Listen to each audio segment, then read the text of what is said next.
एक नारा दिया हुआ है आत्मनिर्भर भारत, उसी पे बेस्ड था।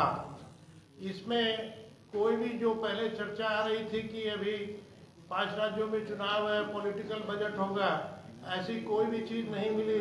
जो भी था पूरे देश के उत्थान एवं प्रोग्रेस के लिए था। और कुछ लोग जो चाहते हैं एम्प्लॉयमेंट की, जो कि बहुत बड़ी चर्चा है और देश की एक समस्या भी है, उसके ऊपर में मुझे सबसे बढ़िया खास बात लगी कि कैपिटल इन्वेस्टमेंट के लिए जो कहा गया कि 7.5 लाख करोड़ रुपए का बजट के अंदर में डेवलपमेंट इन्वेस्टमेंट करने का प्रपोजल किया गया है, ये मुझे काफ़ी अच्छा लगा। ये ओवरऑल पूरे देश के लिए एस्टिमेट रखा गया है और कैपिटल इन्वेस्टमेंट बढ़ने से ही हम लोग जानते हैं कि पूरी इकोनॉमी प्रोग्रेस होती है और एम्प्लॉयमेंट जनरेट होता है। टोटल बजट का खर्चा जो उन्होंने बताया 39.45 लाख करोड़ और कैपिटल इन्वेस्टमेंट में 7.5 लाख करोड़ केवल है कि एस्टिमेट किया जा रहा है, जिसका प्रोजेक्शन किया जा रहा है। फंडिंग कैसे भी होगी। तो ये एक बहुत बढ़िया और बहुत अच्छा स्टेप था एम्प्लॉयमेंट क्रिएट करने के लिए। और सबसे बड़ी खास बात मुझे लगी कि पिछले साल एवं उसके पहले सालों में भी पेंडेमिक के कारण देश की इकोनॉमी के ऊपर बहुत बड़ा बोझा पड़ा है। आज हमारे यहाँ इंडिया में, हिंदुस्तान में ही है कि फ्री में सारा RT-PCR टेस्ट भी होता है, वैक्सीन भी लगता है और जगह जगह है कि कैंप लगा करके सरकार इसके लिए प्रतिबद्ध और कर रही है। यही नहीं है, पेंडेमिक में हम लोग सब जानते हैं कि सरकार ने खूब फ्री में अनाज लोगों को बांटा है, जिससे कि लोग जीवित रह सके। ऐसा शायद एक भी आदमी मेरे नज़र में तो नहीं है जो मिला हो जो कि पेंडेमिक रहने के बाद में भी भोजन के कारण जिसकी किसी की डेथ हो गई हो। तो ये सब खर्चे तो देखिए देश के लगते ही हैं, इकोनॉमी पे इसका दबाव पड़ता ही है। और इस बजट की खासियत ये रही कि सोचा जा रहा था कि बहुत से टैक्स है कि नए कुछ इम्पोज भी हो सकते हैं, लेकिन ऐसा कुछ भी नहीं हुआ। यही हम लोग के लिए बहुत बड़ी गेन की चीज़ है। एक टैक्स लगाया गया, वो था बिटकॉइन क्रिप्टो करेंसी के ऊपर में, तो वो तो ज़रूरत थी, विदेशी लोगों का ये काम है और इंडिया के अंदर में उसका टैक्सेशन का कोई हार्मोनियस नियम नहीं था, तो उसके ऊपर में 30% टैक्स लगाया गया। तो ये हमारे समझ में बड़ा सही किया गया। आखिरकार देश चलाने के लिए टैक्स तो चाहिए ही चाहिए, आय होगी तभी खर्च होगा। तो इन सब बातों से लगता है कि बहुत बैलेंस्ड और बहुत बढ़िया बजट रहा इस साल का। धन्यवाद महेंद्र जी आपके विचारों के लिए। अब मैं आमंत्रित करता हूँ एडवोकेट देवेश जी को। देवेश पोद्दार एडवोकेट। महेंद्र चौधरी। देवेश पोद्दार एडवोकेट।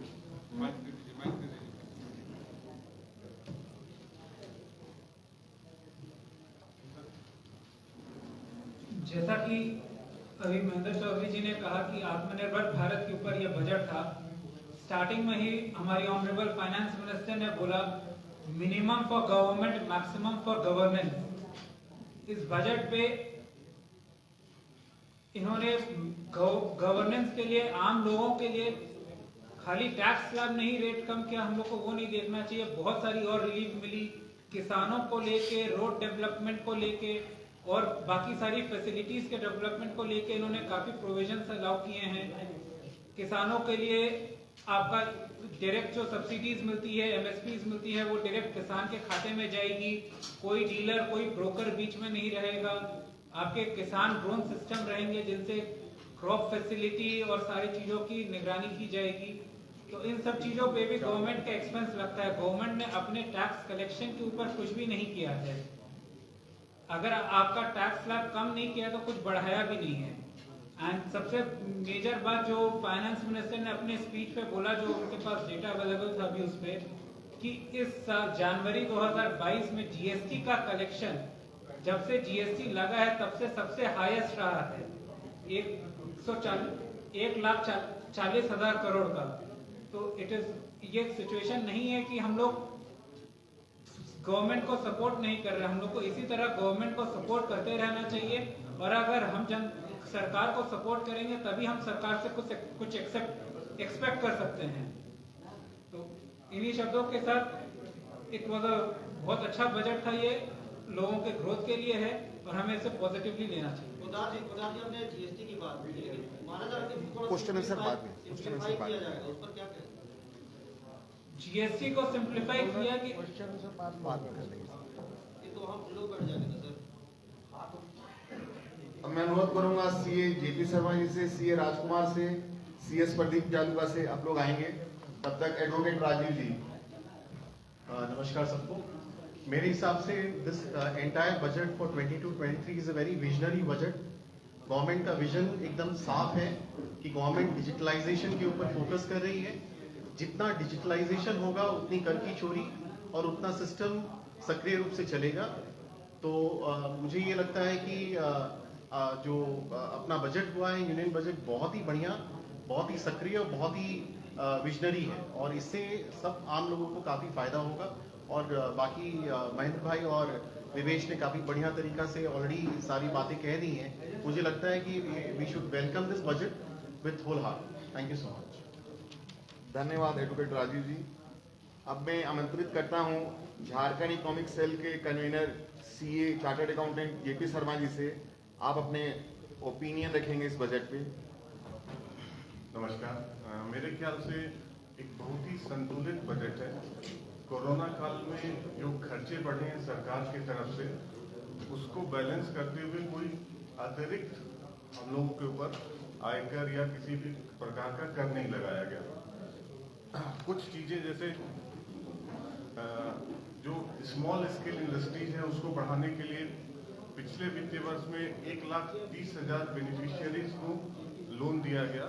इस बार 50,000 करोड़ का जो गारंटी थी उसको बढ़ा के 5 करोड़ का लक्ष्य किया गया है, जो इंटरप्रेन्योरशिप को बढ़ाने के लिए बहुत ही प्रभावी होगा। इसके अलावा कोरोना काल के दौरान जो लोगों को मेंटल हेल्थ की प्रॉब्लम हुई, उसके लिए जो 23 मेंटल हेल्थ सेंटर बनाने की घोषणा हुई, ये भी बहुत ही उत्साहवर्धक है। इसके अलावा जैसे डायरेक्ट टैक्स में जो एक नियम लाया गया कि पिछले 2 साल तक के इनकम टैक्स रिटर्न को हम लोग वापस अपडेट कर सकते हैं। मतलब अगर किसी को किसी प्रकार की इनकम छूट गई है तो उसके पास फिर से 2 साल तक मौका मिलेगा कि वो उस पर अतिरिक्त टैक्स देके फिर से उसको अपडेट कर सके। इसके अलावा जो डिजिटल करेंसी, जो आरबीआई के द्वारा डिजिटल करेंसी लाने की घोषणा हुई है, वो भी काफी उत्साहवर्धक है। इन सभी बातों के साथ मैं कहना चाहूंगा कि बजट बहुत ही अच्छा है और करंट सिचुएशन के हिसाब से अच्छा है। धन्यवाद सीए जेपी शर्मा जी। अब मैं आमंत्रित करता हूं कंपनी सेक्रेटरी जालूका जी से, वो अपने विचार रखिए।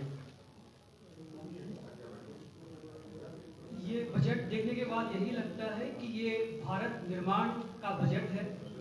हमारे यशस्वी प्रधानमंत्री जी ने जो स्वप्न देखा है उसको पूर्ण करने का बजट है।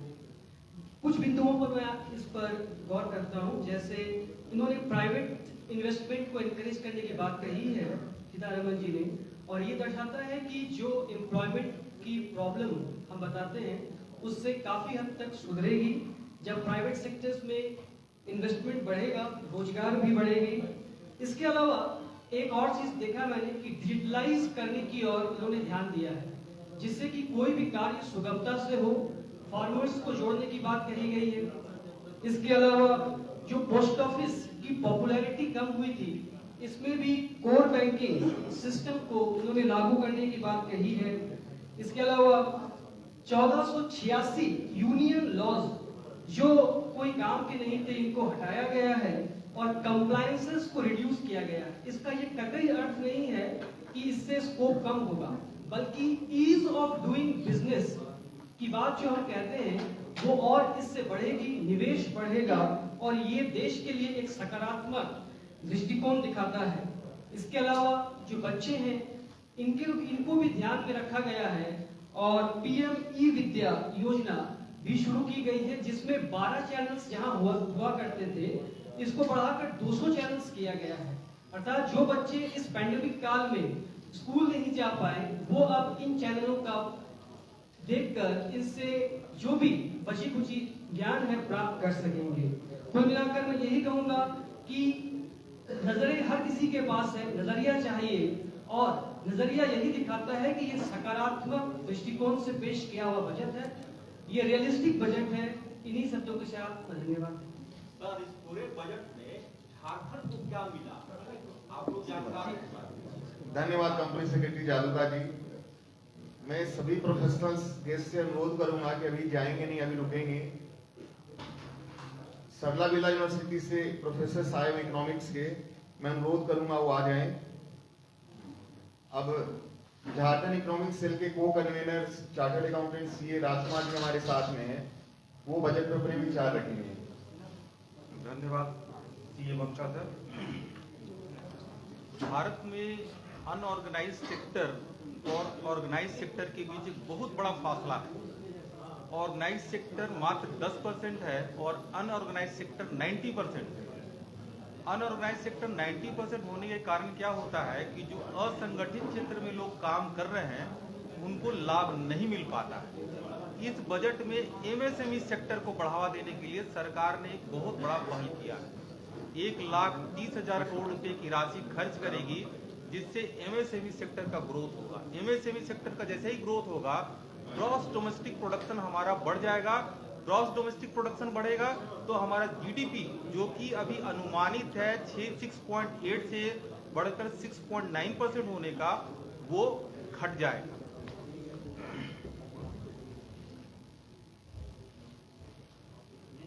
आत्मनिर्भर भारत और स्टार्टअप इंडिया, इसको फिर से 1 साल के लिए बढ़ावा दिया गया। स्टार्टअप इंडिया आत्मनिर्भर भारत से हम इन हाउस प्रोडक्शन कर रहे हैं। इन हाउस प्रोडक्शन करने से हमारे यहाँ एम्प्लॉयमेंट जनरेट हो रहा है। खेती के लिए भी उन्होंने, ऑर्गेनिक खेती के लिए भी उन्होंने बढ़ावा दिया। ऑर्गेनिक खेती को बढ़ावा देने से क्या होगा कि जो हेल्थ का इशू हो रहा है, जो फर्टिलाइजर युक्त हम लोग खाना खा करके अपने हेल्थ को खराब कर रहे हैं, इससे हेल्थ में भी सुधार आएगा।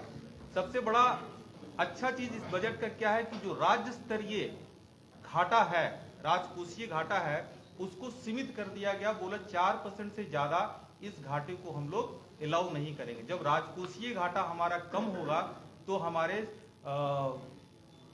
राज्य का विकास होगा। राजकोषीय घाटा हमेशा ये देखा जाता है कि बढ़ते जाता है। हर बजट में आप देखेंगे तो राजकोषीय घाटा बढ़ते जा रहा है। तो इस राजकोषीय घाटा को सरकार कम करके 4% तक लिमिट में कर दी है, तो इससे राज्य का विकास होगा। रहा सवाल झारखंड को मिलने का बाद, तो झारखंड को ही नहीं, राज्य में पूरे देश के किसी भी राज्य को कैपिटल इन्वेस्टमेंट के लिए सरकार अतिरिक्त 1 लाख करोड़ रुपए का राशि अलग से उसका प्रावधान किया है कि राज्य कैपिटल इन्वेस्टमेंट करे, इंफ्रास्ट्रक्चर इन्वेस्टमेंट करे। कैपिटल इन्वेस्टमेंट, इंफ्रास्ट्रक्चर इन्वेस्टमेंट होगा तो राज्य का विकास होगा। मिला जुला करके बजट जो है सराहनीय बजट है, बहुत ही अच्छा बजट है। धन्यवाद। जहां तक गड़बड़ी का बात है, ऐतिहासिक हो गया ऐसा सब तमाम लोग बोले कि अच्छा कुछ तो लगा होगा कि झारखंड के हितों की अवहेलना हुई, एजीसी बंद हो गया।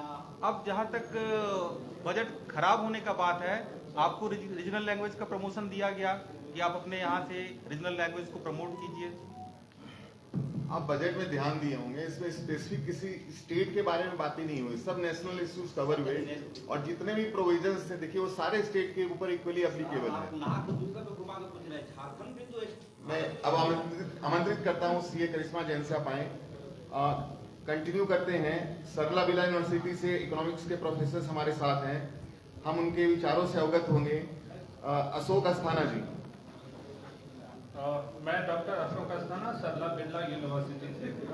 Probably this budget is the most important budget, and this budget has focused on physical, mental, emotional, even educational part of India.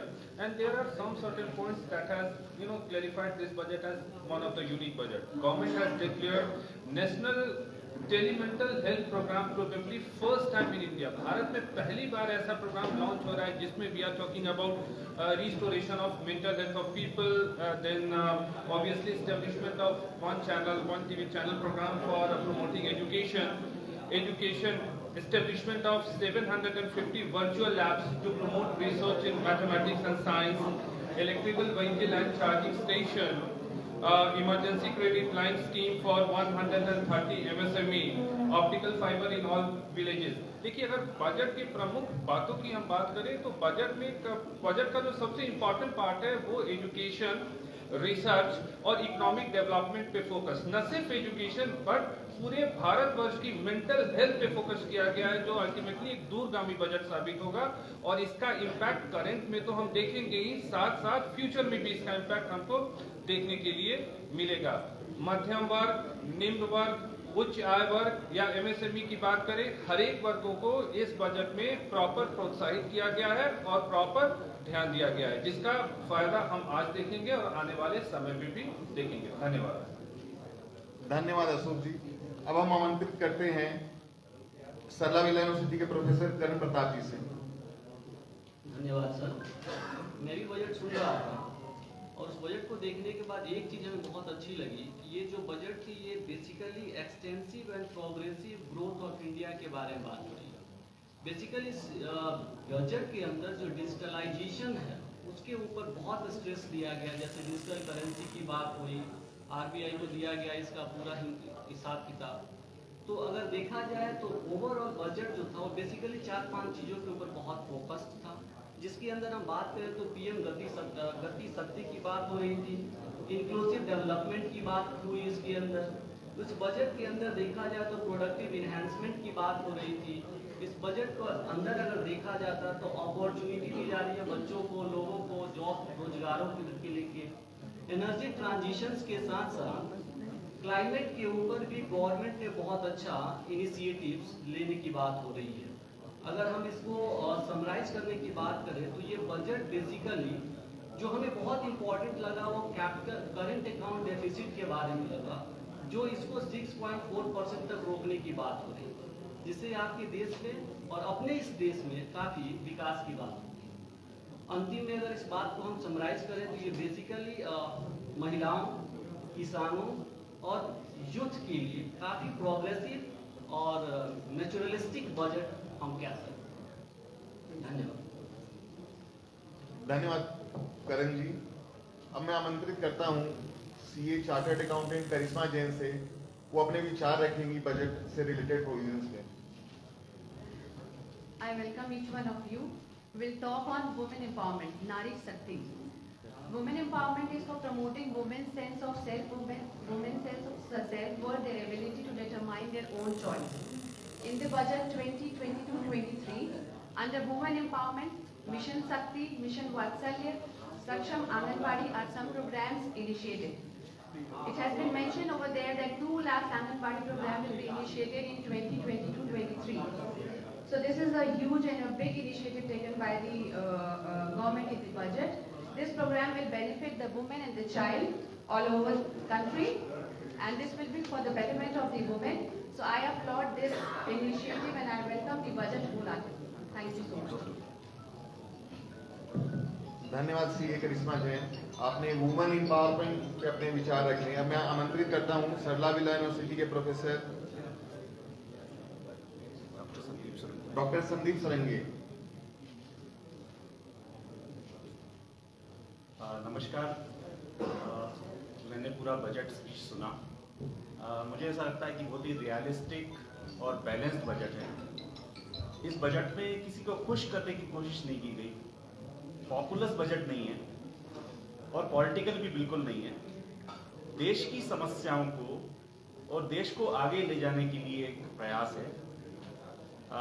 मुझे लगता है जो सिद्धांत है सब बहुजन हिताय बहुजन सुखाय, उस चीज को लेके और देश को नई सदी में आगे ले जाने के लिए बहुत इसमें स्कीम्स लॉन्च की गई है इस बजट में।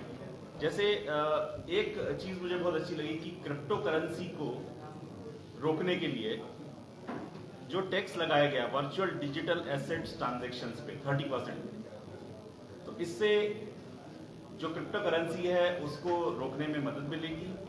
लोग क्रिप्टो करेंसी के ट्रांजैक्शन से बचेंगे और हमें हमारी जो वर्चुअल करेंसीज हैं उसको रोकने में मदद मिलेगी। दूसरा, नई कंपनीज के लिए जो टैक्स एग्जेम्पशन का लिमिट एक्सटेंड किया गया है डेट 31 मार्च 2024 तक, 2023 से 2024 तक 1 साल और बढ़ाया गया है। वो बहुत अच्छा चीज़ है, जिससे नई कंपनीज को और बढ़ावा मिलेगा, लोग मैन्युफैक्चरिंग सेक्टर में और नई कंपनीज लॉन्च करेंगे। जीएसटी कलेक्शन को लेके मैं बहुत खुश हूँ। इसका मतलब है कि जीएसटी स्कीम जो है बहुत बड़ी सक्सेस है। उसमें हाईएस्ट कलेक्शन हुआ है जनवरी में अभी तक का, वो एक बहुत अच्छी चीज़ हुई है। दूसरा